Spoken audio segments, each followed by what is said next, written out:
The very first reference to a mitzvah involving Bikurim can be found in Shmot, Perek 23, following the Aseret HaDibrot, in which the nation is commanded, Reishit Bikuri Admatacha, the first fruits of your land are to be Tavi Beit Hashem Elokecha, brought and offered to the sanctuary of Hashem, with the Pasuk concluding with the command of Lo Tavashel Gedi B'chalav Imo, prohibition against mixing and consuming milk and meat products.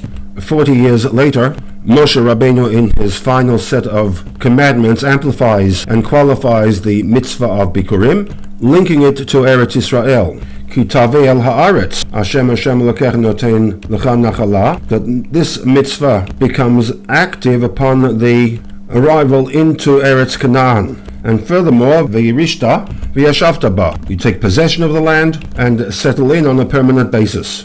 So that although the mitzvah had been given shortly after Matan Torah, it was linked to the produce grown in Eretz Yisrael. And furthermore, as Rashi informs us, Magid shelo nitchayevu b'bikurim, the nation was not obligated to bring the bikurim ad shekafshu et haaretz, until the land was conquered, v'chilkuha, and apportioned amongst the various tribes. This was a period of 14 years following the crossing of the Yarden.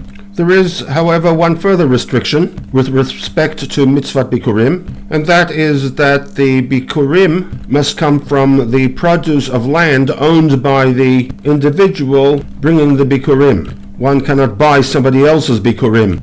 Fruit produced on land that has been rented, fruit that comes from a tree or a vine in which the roots and trunk are not located on one's property, fruit that comes from land that has been obtained illegally, are not subject to, nor can they be brought as bikurim. This is reflected in a Mishnah that asks, Me'ez tam eino mevi, under what circumstances may one not bring produce as bikurim, and goes on to cite the pasuk, Reishit Bikuri Admatacha, the fruit must come from Admatacha, emphasis on the word Admatacha, your ground, your fields that are in your possession, to the exclusion of fruit that has been grown on land on which you do not own, similarly land and or fruit that you possess illegally. We noted previously that all mitzvot have a degree of symbolism, whether doctrinal, ethical or mystical, and while one can draw messages of a symbolic nature from the overall thrust of a mitzvah, it is when one looks at the details that one can draw specific symbolic messages.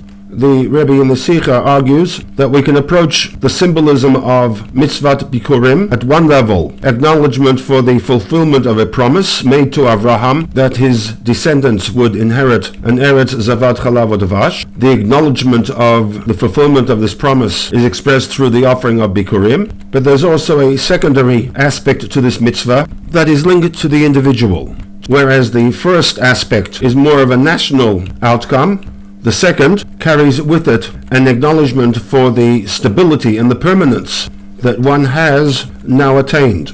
It is for this reason that the mitzvah of Bikurim did not become active as soon as they entered Eretz Yisrael in the year 2488, but only after the 14 years of fighting for the land, conquering it, dividing it amongst the tribes, plowing and planting, and the satisfaction of being able to harvest the produce. So that at one level, MITZVAT BIKURIM has a nationalistic component. There is also a second and much more private and personal aspect in which the Bikurim must come from Admatacha, land that you personally have ownership of.